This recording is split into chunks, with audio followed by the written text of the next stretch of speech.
I thought I'd do a quick video, just show you the size. I'm just butchering my deer for my own purposes. The size when you do a neck shot. So there's the neck of a roe. If you take a neck shot, you've got to make sure really it's within an inch, because you can see that the neck is not particularly big on a roe deer. So it's what, 7 at the widest, 7 centimeters that is across. If you go higher up the neck, you're looking at 5 centimeters. So you need to be incredibly confident in your shot placement.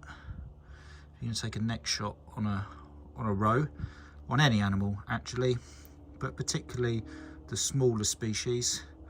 So this roe doe dropped on the spot, and you can see the shot placement was smack bang in the middle of the neck, at 3.5 centimeters, really on a 6 centimeter space. So for those individuals that are thinking about taking head or neck shots, just make sure that you're aware of the anatomy of the deer and that the placement is exactly right. Now this roe doe, it is coming into winter, so she had a particularly thick neck with the winter coat.